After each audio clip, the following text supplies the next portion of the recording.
but providing a bedroom in a co-living house, we can now provide all the utilities, so they don't have to worry about that. They can have a lower rent to income ratio because all of those utilities and bills are provided within there. So that's a lower barrier to entry. And then you're checking out the Investor Shed podcast with Nick Beveridge and Jeremy Kitchen. They're on the path to financial freedom and they're taking their community with them. Stay tuned for the best free real estate investing advice on the internet.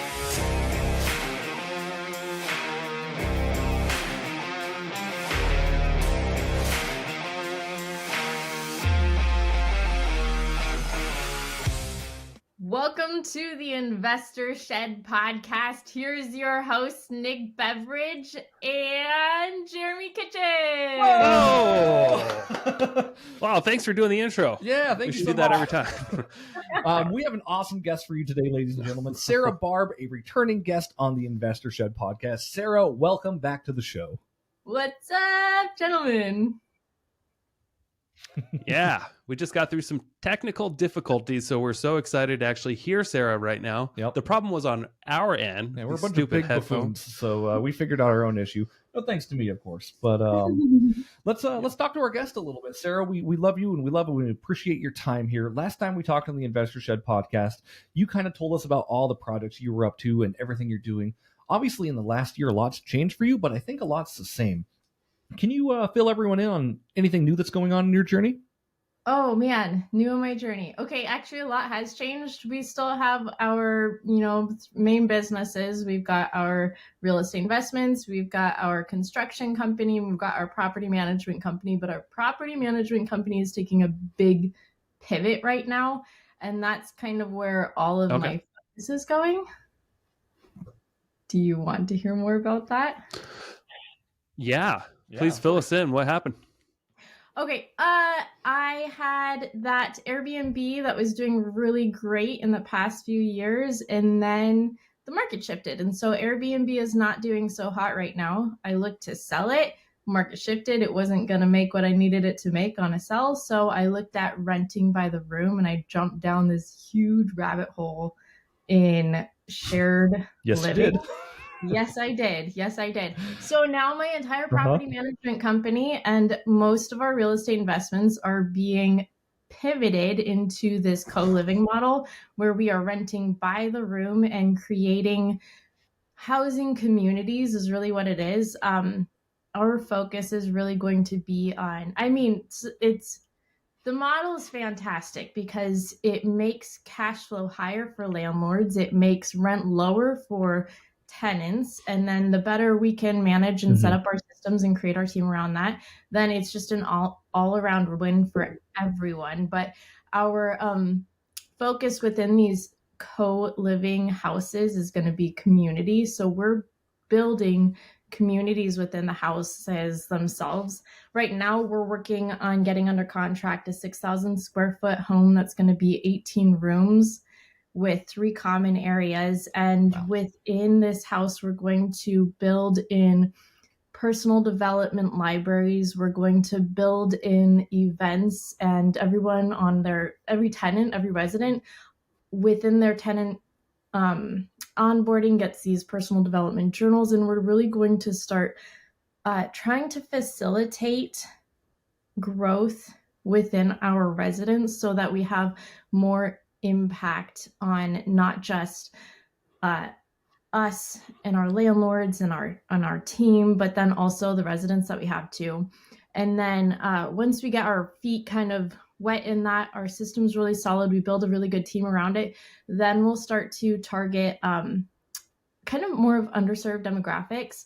I want to hit veteran housing. I want to hit sobriety housing. I want to hit at-risk mothers. I want to hit like all these different underserved demographics and unite them within a community, give them, the tools for personal development and kind of the why, the how, the support, and all that kind of stuff. So huge pivot in our property management company. And I'm just like, I'm so excited. I can't stop talking about it. Yeah, that is awesome. So let's back up for those that maybe missed it. You you ran into this problem with short-term rentals, as a lot of people did the last year. The market with short-term rentals didn't necessarily take a huge crap. We just had an abundance of supply come up recently, pretty much all around the country, right? And most people, when they saw their short-term rental house way underperforming what their expectations were, their solution is just to sell it, right? But what I love about what you did was, like, you were thinking that's what you would do, but then you obviously tried to look at any other potential opportunities to just keep this investment and pivot your way of bringing income in. So props to you for figuring that out. And then again, like if you listen to the last episode with Sara Barb, she talks about her construction company and how she's basically training personal development in with her employees and stuff. And now you're obviously, you might be having, you might be pretty good at it, because now you want to do it to tenants, which is something I've never heard before. So that's awesome. Yeah, for sure. So tell us more about this big property you're buying. Oh, okay. This is fun. It's been sitting on the market a little bit. It's not under contract yet, so I'm not going to give you like every fine detail, because I don't need everyone to go find it, but it is on market. Okay, it's sure. 6,000 square feet. It's actually not finished right now, which is so great, because we're going to have to build out a bunch of rooms into it. Right now, within the negotiations, because it's incomplete, I don't have a certificate of occupancy on it. So that takes away all of my conventional loans. So now I'm getting creative with financing. Seller agreed to carry second position $200,000 on it. They're looking for 8% to be returned within 12 months to 4 years, 8% annually on their 200. So second position, I'm going to look for a first position lender. And then I've got an investor that's coming in with 300,000. So purchase, we've agreed on 850. Renovations, so building it all out, getting it furnished. We are going to furnish all the common areas, but not the rooms themselves. The tenants will furnish their own rooms. All of that, holding costs, whatever, 300,000. And then, so loan one is a what do you call that? It's not hard money. It's more of a portfolio loan. So loan one, portfolio loan, loan two, seller carryback, equity partner for the down payment. So we're essentially going to be coming into this zero money in ourselves. And then bringing in the knowledge, bringing in the ton of legwork. So we'll be using our construction company, so we get to keep those in profits. We'll be using our property management company, so then we get to keep that piece of it. And then we'll slowly be building our own equity. I mean, the after renovation value on it should be between 1.6 and 1.8. So all in cost is 1.185. And then our after renovation should be 1.6 on the low end, depending on where the market is in like 4 months when it's completed. But that's plenty of spread for me. So cash flow is cool. Yeah. Cash flow should be, after debt service, somewhere around $2,000. Which is just fine. We're paying our property management company somewhere is like $1,200 to $1,400 a month, $2,000 in final cash flow after that's after the capex, after the maintenance, after we're providing lawn care, we're providing common area cleaning services, we're providing everything except for what's in the tenant rooms, internet, utilities, electric, all that stuff. So that looks like some pretty good numbers to me. I mean, I think we were hitting, at the end of the day, it was like a 20% cash on cash, but then we're not putting our own money in it anyway. So it's like an infinite cash on cash. Infinite. Yeah. Oh, actually, now I remember the final cash flow was $1,800, which met my $100 a door minimum. So that was very cool. Nice. Hey, so quick question about this house, since it is unfinished and you're going to be building out bedrooms. Can you tell us a little bit about how many bedrooms you guys are anticipating, and Is this property on like a community septic system, or is it a private septic system, or is it on community or like a city?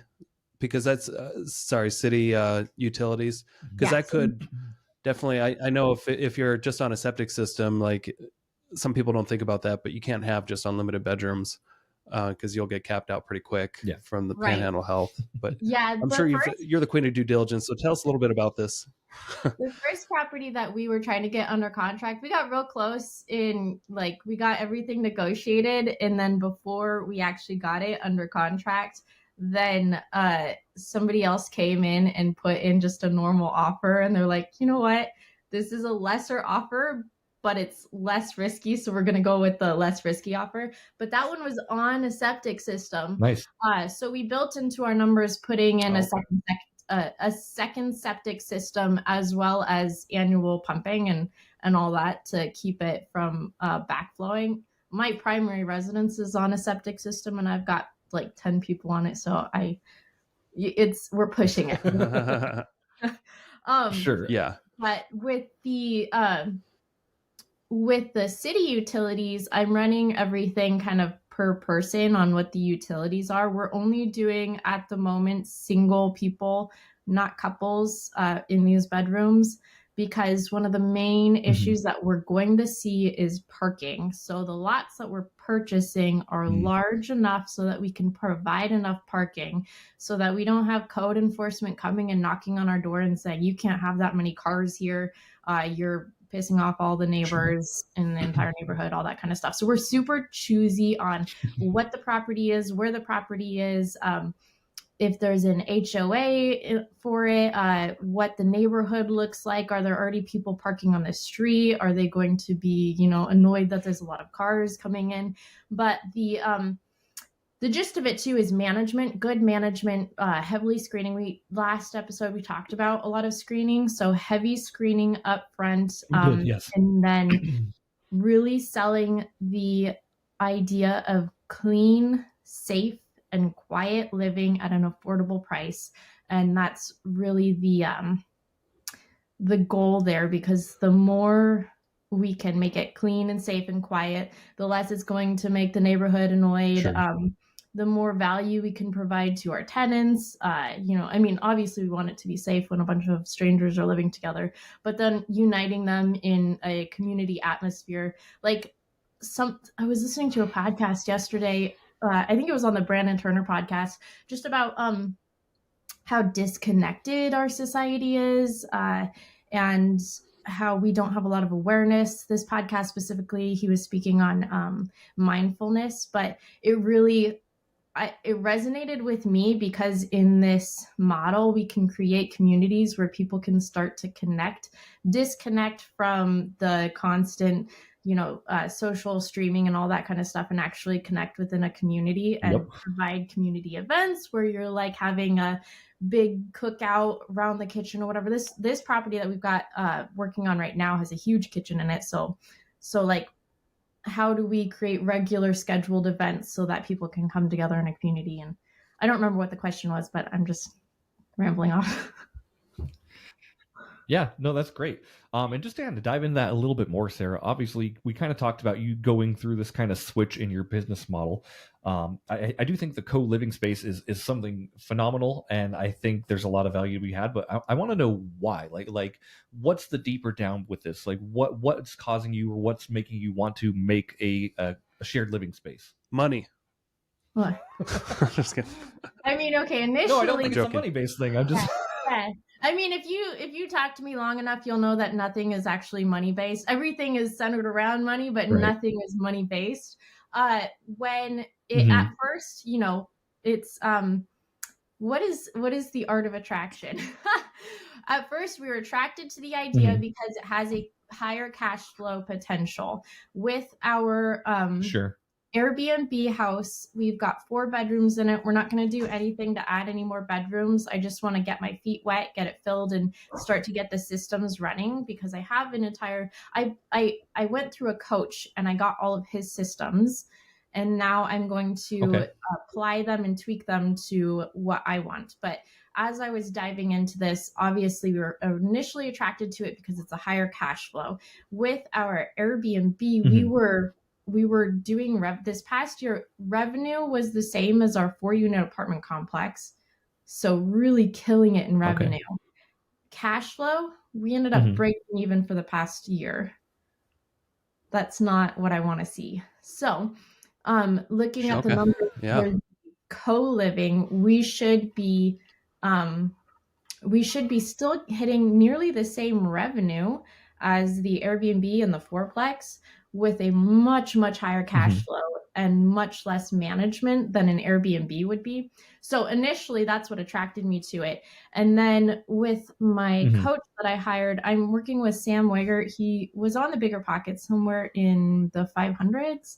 But him and his team are really out on a mission to kind of, they started the mindset of like, Sam has these personal development journals that he gives to all of his tenants. And then I started to chew on it more.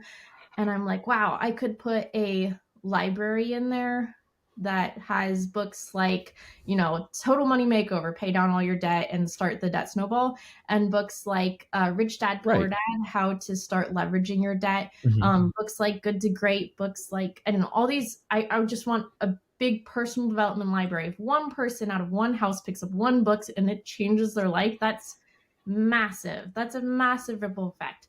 But so Absolutely. Why the co-living? It solves so many problems for so many people. On the landlord side, it solves the kind of cash flow shortage that a lot of landlords are facing, especially people that are just trying to get into real estate right now. It is a very difficult market. I mean, it was a very difficult market when interest rates were low and there's a lot of competitive offers out there. But it's even harder because now, in my opinion, because it's so much harder to find a loan product that will actually cash flow. So you either have to be super cash heavy right now, which a lot of people are not in this market, or you are doing things completely, low, no money down, whatever that looks like. So it solves a huge problem for landlords in cash flow as well. Not only is it a higher revenue and a higher net cash flow, but because you're putting multiple tenants within a single house, you're not going to have the kind of vacancy where one tenant moves out and all of a sudden your entire single family home is vacant, and you could be sitting on that for, I don't know if anyone else is experiencing this, but a lot of my rentals right now are moving so much slower than they were a year ago, 6 months ago, even. Just filling units right now. It's not, the rents haven't really dropped that much, but the motivation is so much lower to actually move. So this is just what I've noticed. So things are sitting longer. So I can either drop the rents on it to fill it faster. That would be attracting lower tenant classes if that's what I'm okay with. Or I can just let it sit. And vacancy is one of the most expensive, expenses that you can have. It's one of the highest expenses that you can have once you get to that point. So that like nobody talks about. Yeah, that nobody talks about. Absolutely. And so my Bonners Ferry property right now, I was talking to a bunch of landlords that said that they had their big turnover last year locally. Up in Bonners Ferry, I would say the big turnover is happening this year. So I have so much turning over right now. And I did end up dropping the rents a little bit up there. And then I'm probably going to do 50% off the first month just to kind of get things to move a little bit quicker. But it's just a different market. Sure.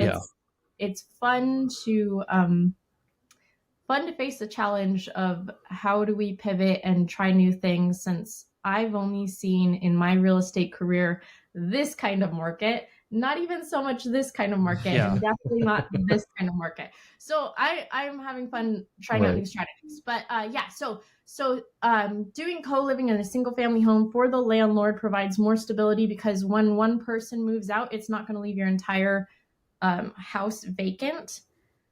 For us as sense. The property managers, now that we have a higher cash flow, and because shared living takes a little bit more on the management side. I can charge a little more on property management instead of like the standard 6 to 8%. That provides me the opportunity to build a better team, to be able to better manage. So that solves the problem for me and my company. And then on the tenant side, I have so many applicants. I mean, an unbelievable amount of applicants that just can't afford rent, and they're looking at me like, how do you expect somebody to live in this market? And I'm like, I as a professional property manager, I cannot change my standards to meet the person. Right. That would be discrimination, and that could get me in a lot of trouble. Sure. So here are my standards. I can't change that. This is where the rental market is. I can't change that. And I can't drop rents to a certain extent because that would just not make sense. And that's hard to explain to a tenant. But providing a bedroom in a co-living house, we can now provide all the utilities so they don't have to worry about that. They can have a lower rent to income ratio because all of those utilities and bills are provided within there. So that's a lower barrier to entry. And then, and then we can start to facilitate these mindsets in financial literacy and personal development and mindset and all that kind of stuff to start to get people working towards actually building equity and passive income in their lives. And that's kind of my thing. I want to, every person that I come across, I'm like, how can we build equity and passive income in your life? Anyway, that's the long answer to a short question. So that's your why, right? It goes a little bit deeper than, just like it's easier to manage and it's, all your tenants in one place. It's actually helping people and providing people a solution to get financial literacy. So I think that's really cool. Yeah. All the way around. And you're experiencing the market shift. And like you said earlier, all you were used to is the market going up. And what that was, it's all about supply and demand, and there just wasn't enough supply to meet the demands of the last few years. And now that the market has shifted, things have changed, and there's more supply out there for people to choose from, and there's less spending going on.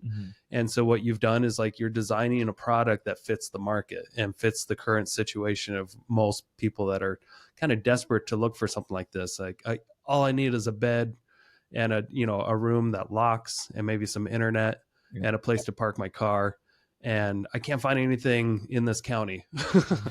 But, if you're able to offer stuff like that and then spice it up a few notches, almost like a community, like a high-end apartment or something like that, where you have these communal spaces and places where people can eat dinner together. I think that's actually really awesome instead of just everybody living like a hermit. Yeah.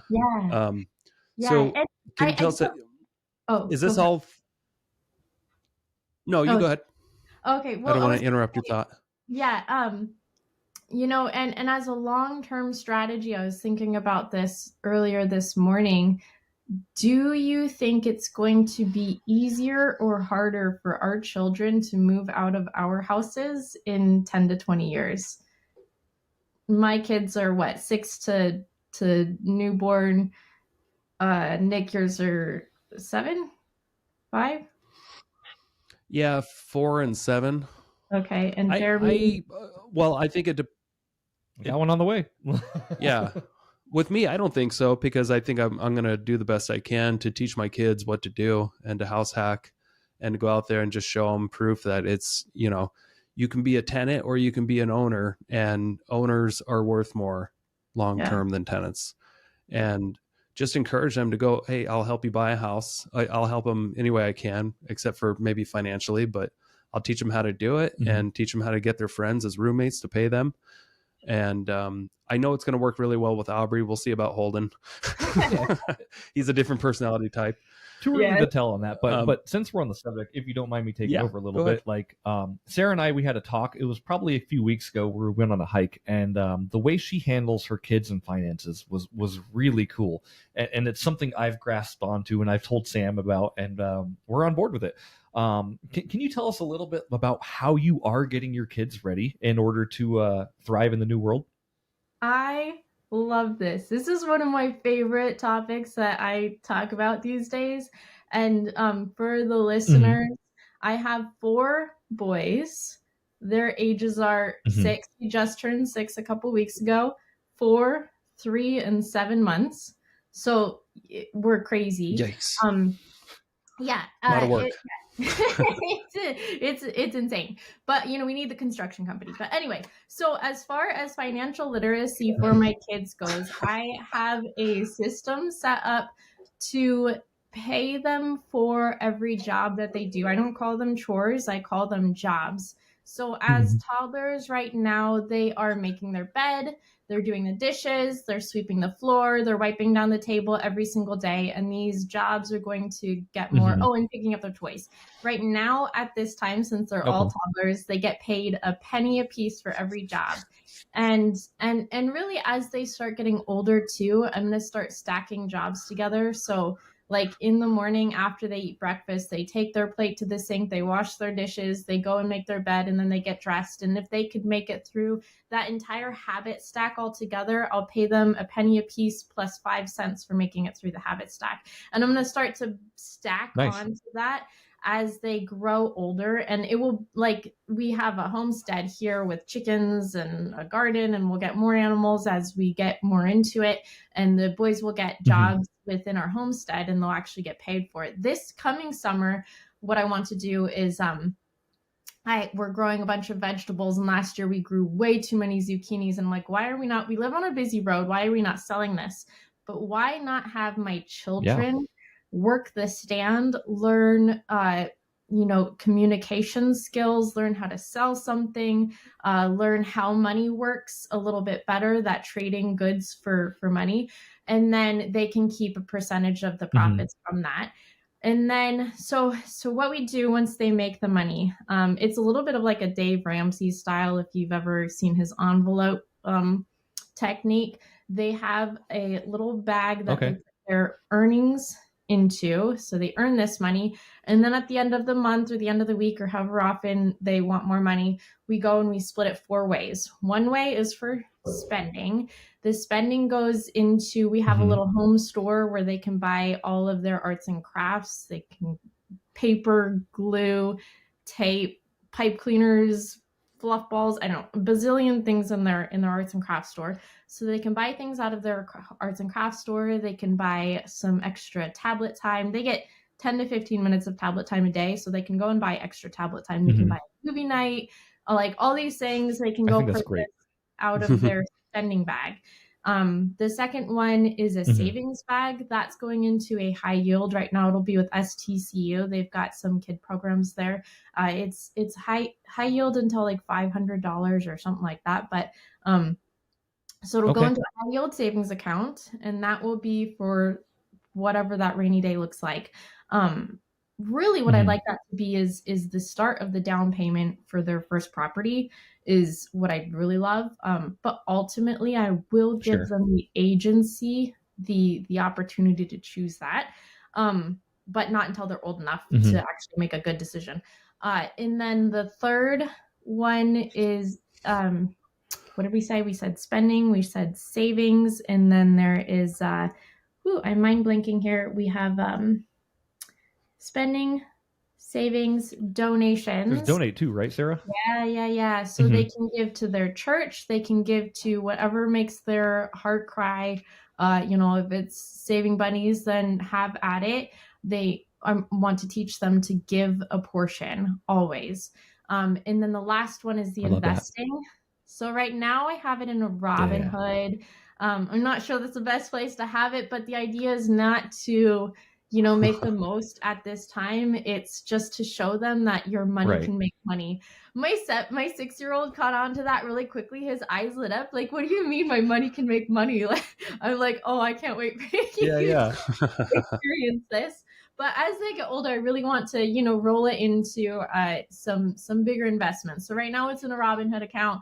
And then, maybe later I let them invest in our investments. we're homeschooling, so I'm kind of setting up our homeschool world in 3 kind of age groups. Right now, I'm just teaching them habit stacks. So those are the habit stacks of doing their chores and getting paid and splitting their money and all that kind of stuff. Personal hygiene, whatever. They're toddlers.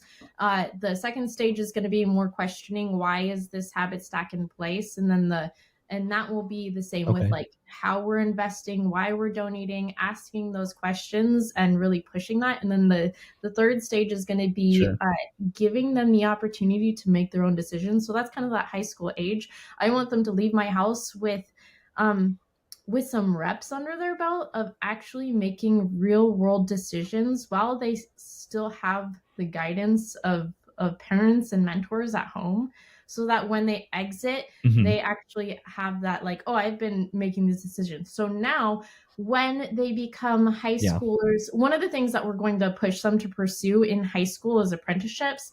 I've seen this done in a school model. It's a Socratic school model that we were following, where by the age of 12 years old, they're out pursuing apprenticeships, not with mom and dad's business, but in the real world, and learning real world skills within that apprenticeship. So by the time they're in high school, I hope that they have enough of a nest egg to invest into our property so that they can see what those returns look like. And I'll probably do it like some kind of, maybe it's a fix and flip, because at that age, they're going to want to see quick returns. They're not going to understand waiting 5 to 10 years for this. So maybe we have them invest in a fix and flip with us, and then we get them to see that quick return, and then get them set up before they leave the house with, this is how you invest. This is what equity looks like. This is what passive income looks like. This is what, having tenants and managing those and really working that into their entire education from the time that they're toddlers. That's the answer. Holy crap. If you're ever looking for 2 more kids, Sarah, Nick and I are adoptable, by the way. We are tax write-offs. So if you want 2 grown-up kids who will make their beds for pennies and teach us about financial literacy, we're open to that. So you know what? I don't know if you know the Main Street Business podcast, but I know he had Grant Cardone on there one time, and they were talking about what Grant does with his kids and their retirement accounts that they set up, and all of his kids are required to speak at the events, and they get paid for that, and then out of that they have money going into the retirement account. And then he talks about how they can start their retirement and huge tax savings from the time that they're kids, and I'm like, yes, this is happening. Anyway, keep going. That's so good. Gosh, Sarah, that's so good. I wish you would write a book or a guidebook or something on what you're doing to teach your kids about finances, because this is like, that's such another level. Yeah. I thought I was smart because I'm telling bedtime stories about, fictional characters and my kids like earning money in different ways every night to get what they want in life. But that's just, you're actually teaching habits. And I think what's amazing about what you're teaching, and it never even occurred to me till now, like I've been teaching my kids habits of just asking us for money and asking us for, when they want something, they just ask for it instead of try to earn it. And that's the habit that's being ingrained in them for years, until one day it's like, hey, get your ass a job. And then no wonder they're, so many people are refusing to go to work because they've been taught, for 15 years or whatever, that no, to get what you want, you just ask, and you ask nicely, or you demand it. But there's different ways of asking, but you don't go earn it, because that's not what parents usually teach their kids from a very young age. But, it's just interesting to like take a few steps back and like kind of realize, holy crap, I'm not doing it the right way. Sarah's doing it the right way. I don't think there is like a right or wrong way. Like, we're all just learning as we go. But like I said, like we had that walk, and I immediately came home to Sam, and I'm like, is this something we can implement? Because this is something I would like to do. And she was so on board with it. I'm like, great. I would like to teach my kids, obviously, like what it means to buy things, and what money is, and how it works, and how to save it, and how to make your money grow more money. Like, it makes sense. Yeah, things that were not taught in school. Okay, so in a couple weeks, next week, Patrick and I are going on a week long, and it's literally just goal setting, visioning, planning into the minuscule. But one of the questions on my sheet well, two questions that I have in that is one, what is my 100-year vision? What are the things that and what am I putting into place right now that's going to affect my great grandchildren? So not only is it like, how do I teach my kids this, but how do I systemize it and kind of scale it up so that my great grandchildren have a chance to actually incorporate some of these mindsets also? So this is what I consider generational wealth. It's not really passing down money. In fact, I really don't think that I'm going to be passing my wealth onto my kids at this moment. It could change, 20 years from now. But Sure. At this moment, I'm like, I'm amassing this wealth. Maybe I keep it in a trust, and the beneficiaries of that trust is some kind of charity. And maybe the person managing that trust is getting a salary, and that's kind of, maybe that's what it looks like. Instead of passing on my kids Sure. a chunk of money, it's absolutely useless to pass someone a chunk of money if they don't know what to do with it. And I've seen that happen. I mean, 100%. yeah, I've seen that happen. So for me, generational wealth is going to be, how can I pass down mindsets and knowledge and habits and the bigger picture to my kids, and not just my kids, but my grandkids and my great grandkids? How can we create like an entire bloodline of people that are mindful and engaged and learning and pivoting and doing hard things for a good purpose? Yeah. And just to recap what you're saying there again, like when it comes to just giving your kids money when you when you pass or something like that, it's so interesting. I remember when I was going for my broker's license a few years ago, we had to go through these different classes, and there was about a week-long class with this attorney just talking about real estate law. And he kept going back and forth to like, the worst thing you can ever do for your kids is leave them real estate, because they will just fight over it. It's not, nobody's grateful when their parents pass. They're not grateful for what they're getting. It turns into a weird nightmare situation, but it's just, you're better off just giving them cash or giving it to somebody else. But he said most of the lawsuits that he deals with are just siblings suing other siblings because they don't feel like they got enough, and it's just disgusting. Yeah. So it's good to know that you've already kind of realized maybe you should do something else with your beneficiary. Yeah. It is the truth. And I wouldn't even say give people a load of cash or give your inheritance a load of cash. It's kind of that that lottery mindset. You see it in some of these pro athletes where all of a sudden they're filthy rich and their lives are destroyed by it because they were never taught the principles of how to manage it to begin with. And or somebody that wins the lottery and goes crazy, and then what does that serve the person? Does it actually serve the person that's receiving it?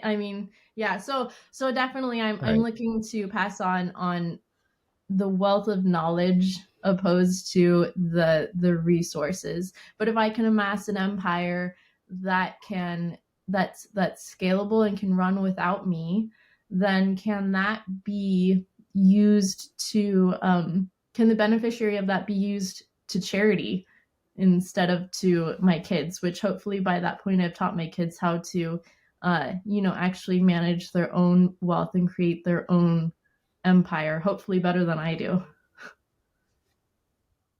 What charity do you envision giving it to? I haven't decided yet. Right now, my heart is really with childhood disease and cancer. So, Nick, I think you might remember that my dad had died of cancer. So that's why I have a really good perspective on death and inheritance. But my nephew's sick right now. He has cancer. He's 4 years old. I don't know when this is coming out, but December, it's the Saturday, the 2nd or the 3rd or something like that. There's a big charity event going at the Hauser Firehouse. It's the Breakfast with Santa. He's the beneficiary of that this year. But that's really where my heart is. I've got another nephew who's 2, who has a diaphragmatic, Mm-hmm. who's born with a diaphragmatic hernia, and he's had 3 surgeries and is about to have his 4th surgery. But I mean, where they have to open up his entire stomach and patch up his diaphragm and all this stuff. Anyway, childhood disease is where my heart is right now. Yeah, for sure. Yeah. So- by the way, the episode will drop December 21st. Oh, is that? I think it's earlier on because it's gonna be. The Hauser Lake breakfast with Santa is, it's like the 2nd week of December because it's when I'm actually out of town, which is unfortunate. But Okay. Sorry, these Hey, you know what? We can always cut this into a clip if you want. If you want to push it out there. yeah, Are you trying to drive attention to it? Yes, absolutely. Okay. I'm We can get a hoping clip out of it. Yeah. Just I'm remind hoping me. This is the biggest year that Hauser Lake Fire Department has ever had at their breakfast with Santa. Not that any child, I think every child deserves the biggest year, but my nephew, I think, deserves the biggest year. Sure. Absolutely. He deserves it for sure. Sarah, I want to talk real quick. So obviously we kind of mentioned just about doing hard things. And this year, definitely, we've met up a couple times, and it seems like you are almost becoming obsessed with doing hard things. And I know you're in the middle of a 75 hard journey right now. Nick has completed that as well. Yeah. I just kind of want to talk about that a little bit. Like I can't speak to this because I'm not a 75 hard guy, but what's that journey been like for both of you? Totally doable if you have some accountability. Mhm. Like my wife, the first time I did it, it was super, super hard. Because I didn't really have that support system at home. It was more kind of glared at. Mm-hmm. But then when my wife did it with me the year after, so when we did it throughout the summer, we were able to hold each other accountable, and it made it so much easier, and it just felt good. Yeah. And that was the number one difference. Sure. Was just having somebody else to do it with, and we can cheer each other on. And there was no hard feelings about, hey, I got to go, you watch the kids, I got to go to the gym, and that kind of back and forth stuff. And it made it, there was a lot of good things that came out of it too. Like we would go on walks together and spend more time together, actually. Yeah. And we got to teach our daughter about watching Holden, even though she was only 7. But she got paid $5 to babysit and got to learn how to babysit and make money by just hanging out with the kid. And she would learn how to use the phone and call us every 5 minutes on her walk. But there was a lot of great things that came out of it, more than just the attention on Facebook, which was nice too. Yeah, attention's always nice. What about you, Sarah? Okay, this is funny. I had no intention of actually doing 75 hard. The reason being is like I already know that it's a 75 hard. If you don't know what it is, it's Andy Frisella. He has a wow, the sun came out. Sorry for the bright glare. Andy Frisella has It's okay. He calls it, what is it? A mindset. It's not a physical, it's not just getting fit, it's getting mentally fit. So doing hard things is really what it is. Yeah. So 75 hard, you do 2 workouts a day, 45 minutes a piece. One of them has to be outside. You drink a gallon of water a day. You read 10 pages of a book, a personal development book, not fiction or anything like that. Every single day. You what am I missing? You take a progress picture every day. Yep. So I started out 75. You gotta stay on a diet.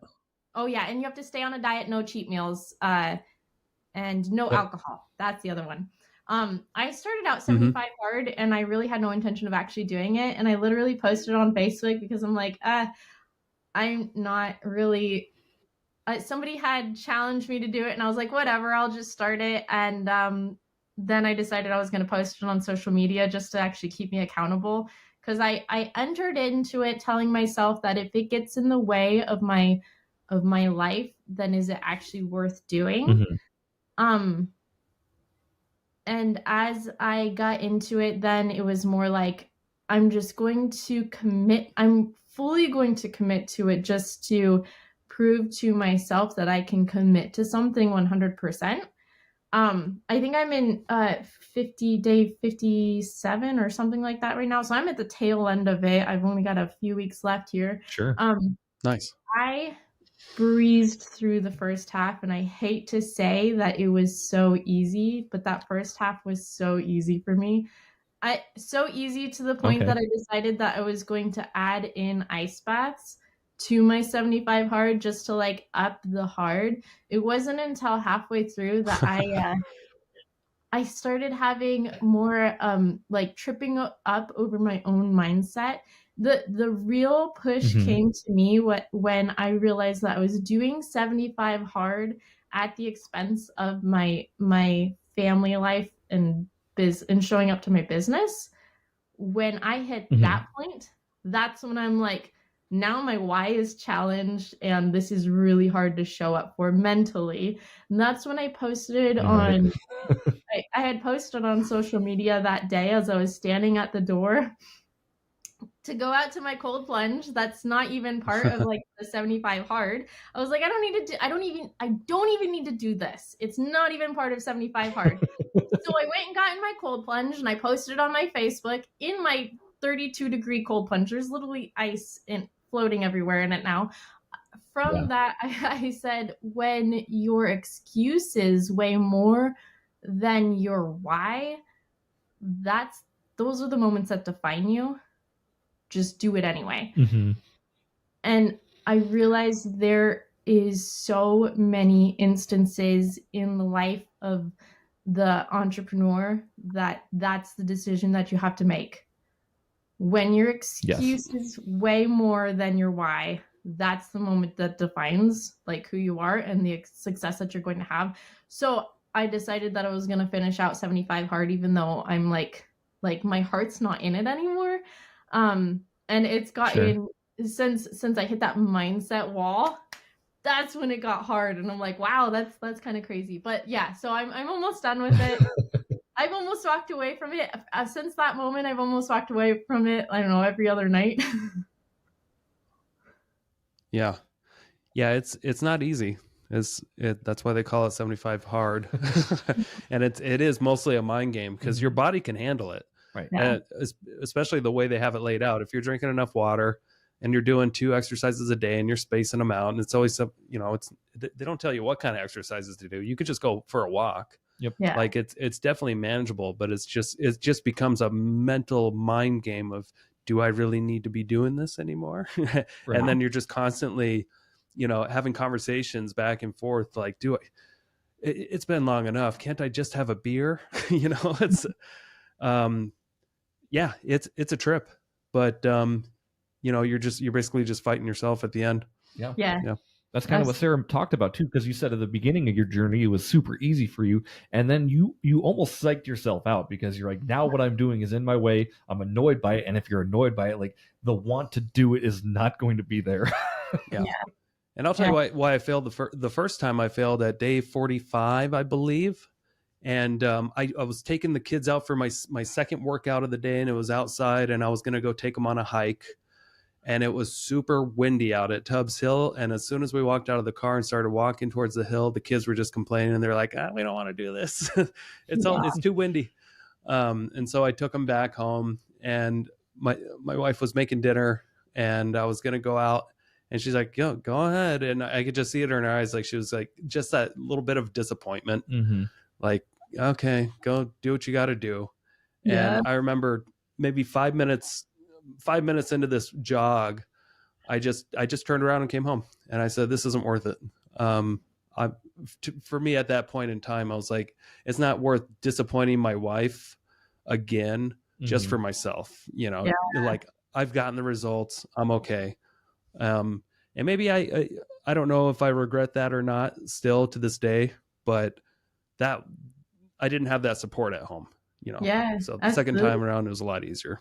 I love Patrick's way of supporting on the me. other side of that, though, like I think if you disappoint yourself, is that a bigger disappointment to your spouse than you think? I don't know. Okay, just something to think about, right? Like, I mean, yeah, we all think that our spouses want us to be kind of, these great people and do these great things, but unfortunately, when you do these great things, it is a great time commitment, right? And life becomes a balance very quickly versus where you are spending your time either with yourself or with them or with your family. So you got to figure that out for sure. Yeah. Yeah, I'll dive into it. Nick, anything else you want to kind of add to this episode? Oh, before I got to jet out. You got to jet soon, but Yeah. we're getting close, so I'm just keeping an eye on time for us. Yeah. So Sarah, tell us. So short-term rentals, you kind of put a stop to that. How long did you let it go on before you decided I got to do something different? The numbers came back, and it was like, if we go any further in this direction, then we'll be losing money on this property. So we were at our break-even point, and it was like, well, if the market continues this way, which I expect that it will, then we're going to start losing money on this property. So at that point, it was like, we have to start pivoting or looking at what the exit strategies are. We ran it as an Airbnb as it was listed on the market to sell. We had it listed at what we were hoping to get it for. I think it was like $575 or something like that.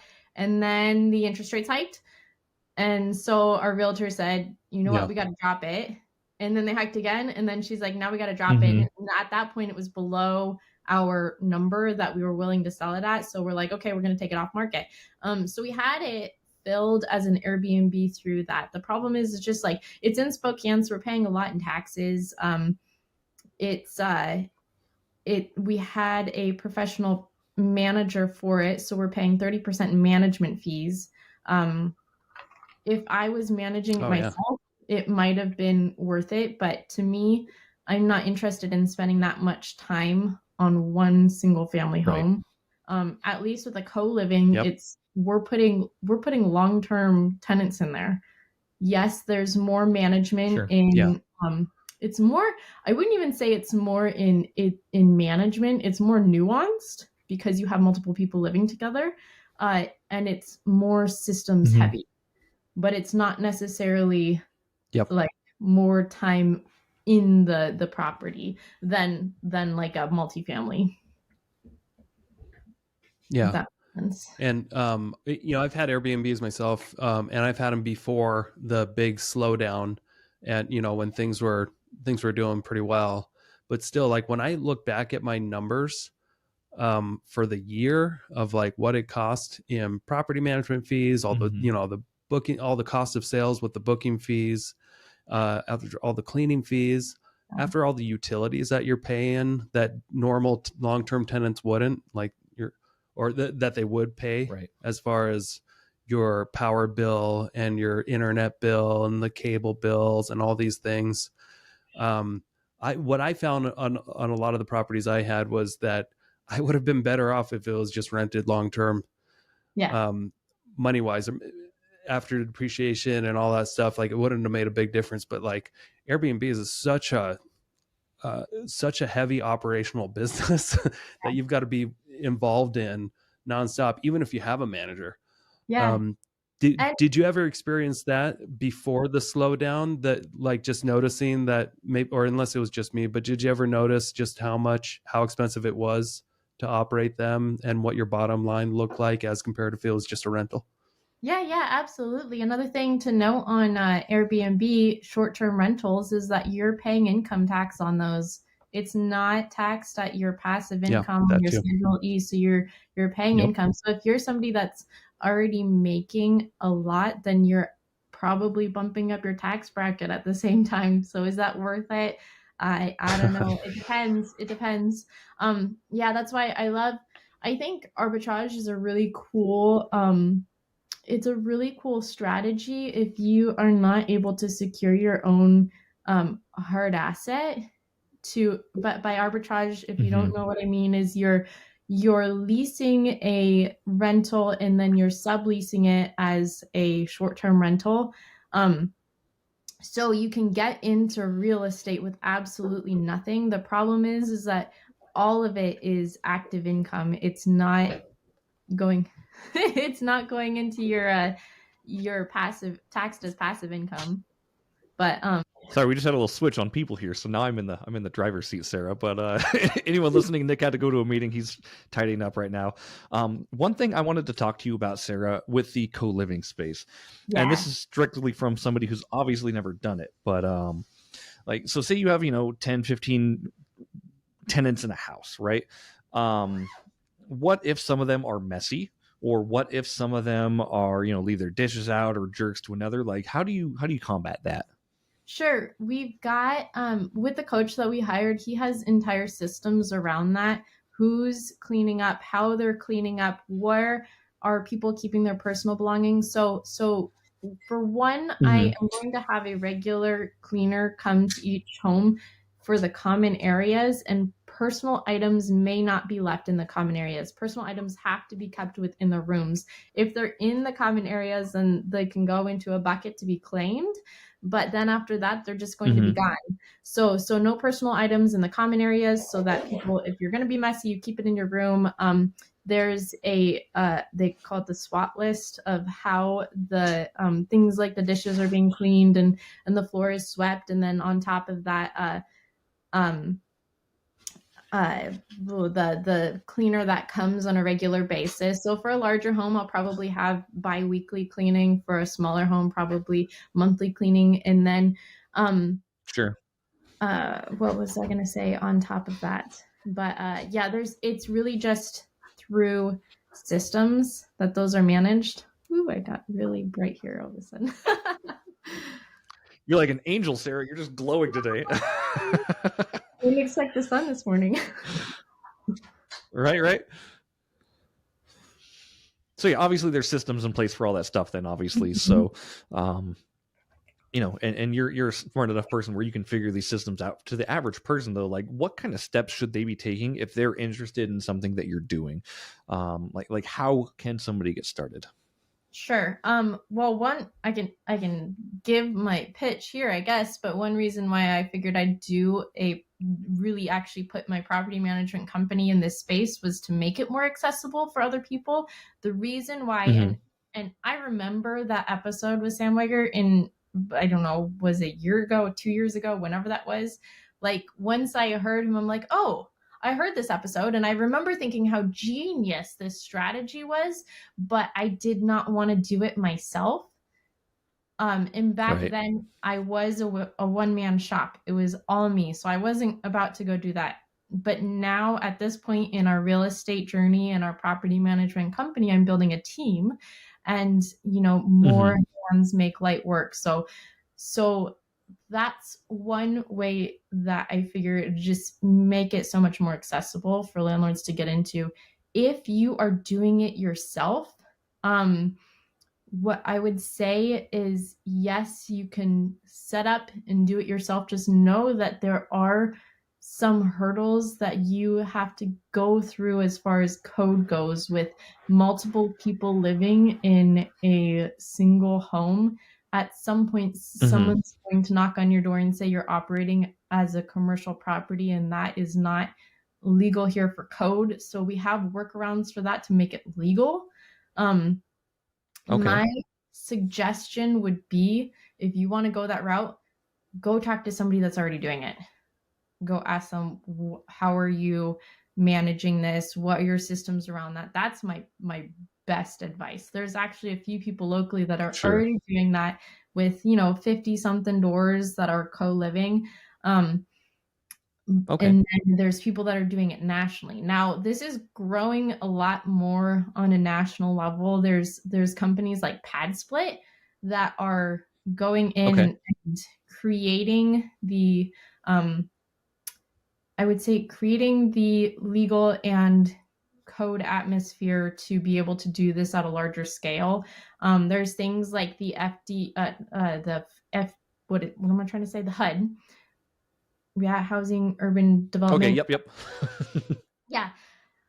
The feds have recently released housing vouchers for rooms. So before you could only rent a unit or a home with housing vouchers. Now you can do rooms for housing vouchers. So that's really big for the co-living space, for house hacking, for any of those spaces. If you're working with housing vouchers, one of the things that does do though is say that the federal government recognizes that this is a sustainable way for people to get homes, roofs over their heads. So there is a big shift heading towards this.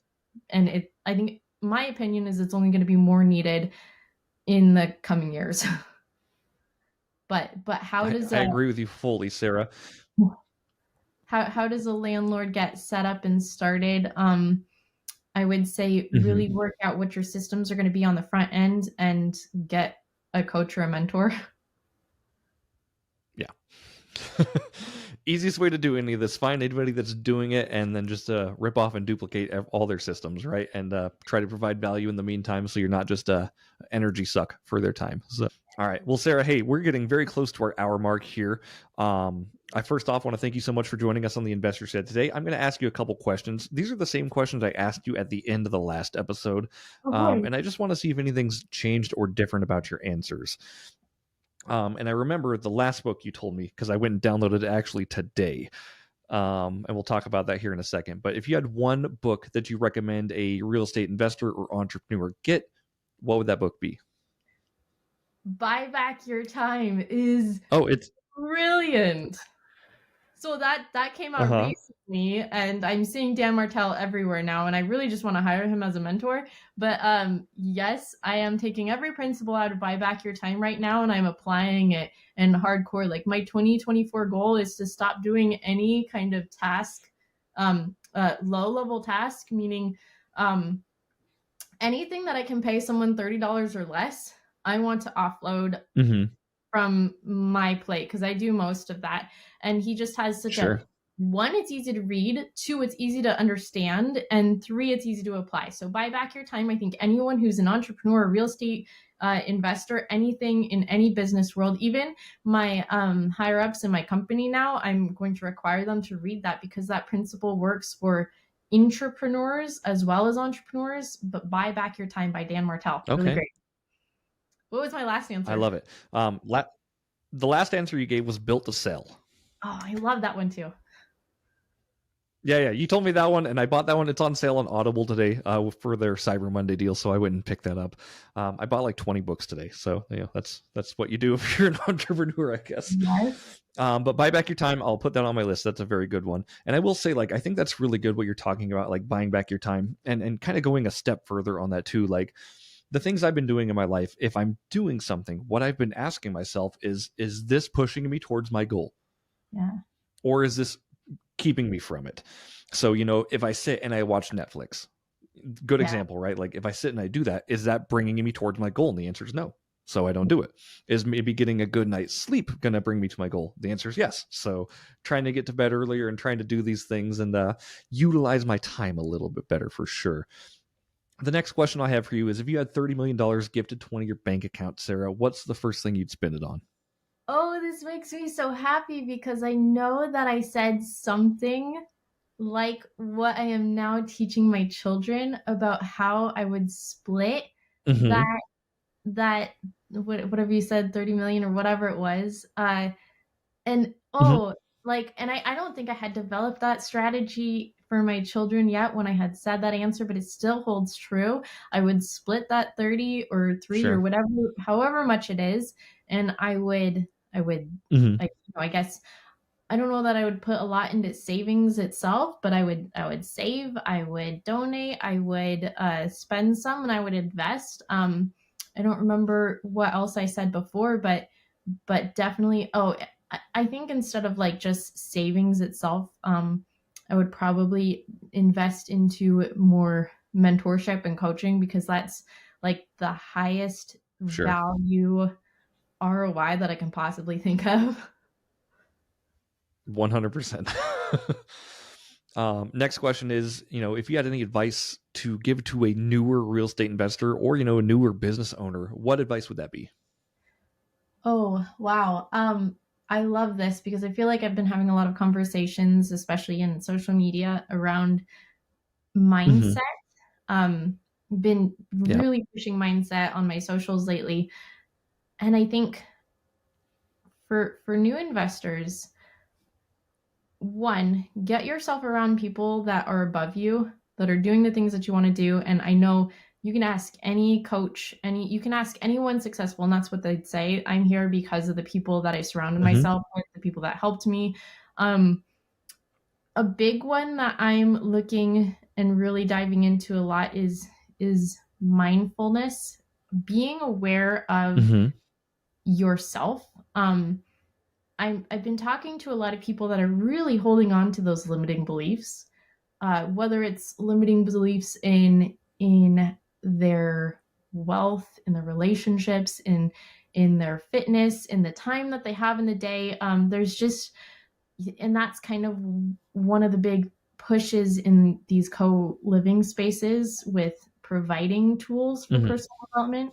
But like, I want to start helping people facilitate the mindfulness to look at themselves really and start to jump over those limiting beliefs. So awareness is really the point that I'm trying to make. Start to be aware of the things that you're telling yourself, because there is a world of abundance and opportunity out there. You just have to take the blinders off a little bit.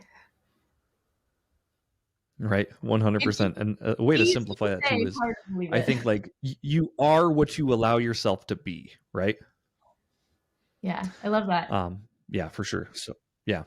Next question for you, Sarah. How do you define success? Oh, man.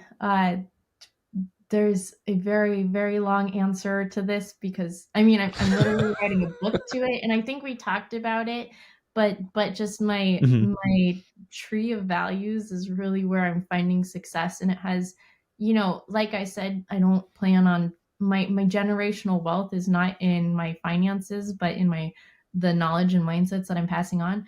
I view success through the lens of the relationships that I have, through my health, through the environment that I create for myself and for the people around me. I view success through my education, how I educate myself, my understanding and wisdom around the world and other people. I view success through my enterprise, yes, but not in the fact of like making a lot of money, but it's more the creation and management of not just money, but also energy and time.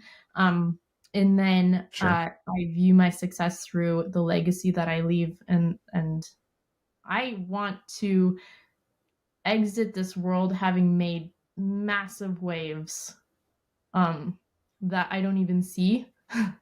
So to me, success is way different than just, I'm going to reach 100 doors. I'm going to reach 1,000 doors. I'm going to reach 1 billion in assets.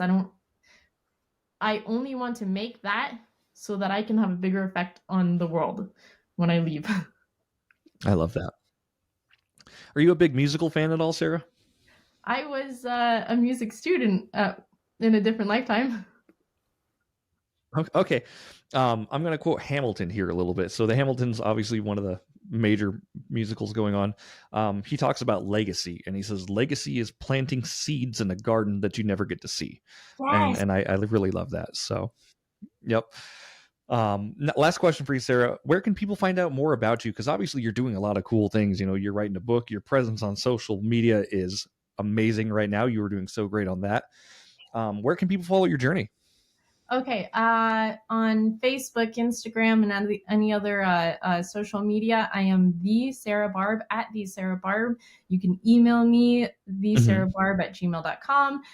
Any of those things, I was able to somehow get across the board. I am speaking in March twice. One at the Mamas in Business conference in Coeur d'Alene, and the other one is the Conscious Investor Growth Day. Oh, Julie Hawley's event, right? Yeah, she invited me to come speak on mindset. Oh, good job. That's awesome. Yeah, I'm so excited. How fun. Or nerve-wracking but fun. Yeah. I love that too. I love Julie. I love everything about her. She's like my soul sister. But she's so great. And I love, like, the first time I ever heard about her, like, we pitched to her your episode on the Investor Shed podcast. And that's when she was like, oh, I love Sarah too. And I'm like, I feel like I backhand kind of helped make this thing happen, which is so great. So... Well, awesome. Hey, Sarah, thank you so much for joining us today. We definitely really appreciate it. And if you're open to it, we would love to have you back on. Hopefully we don't have any technical difficulties next time either. So. Right? Yes, absolutely. I have so much fun doing this. Yeah, you're so great to talk to. You've got so much knowledge and stuff to share, and it's just really great having you on. So thank you so much again. I'm going to bring us out of here real quick. So thanks everybody for watching the Investor Shed podcast. If you have any questions, please email theinvestorshed@gmail.com, or if you'd like to leave a review, please leave a 5-star review on Apple Podcasts, or Spotify. Thanks again to our awesome guest, Sara Barb, and thanks again to Nick Beveridge, who had to go to a meeting. And we will see you on the next episode. Thank you. Thanks, Jeremy. Thank you so much for checking out the Investor Shed podcast. If you enjoyed your time, make sure to leave a 5-star rating and review on Apple Podcasts and Spotify. Follow along on YouTube, TikTok, and Instagram at The Investor Shed for shorts and promos about each episode.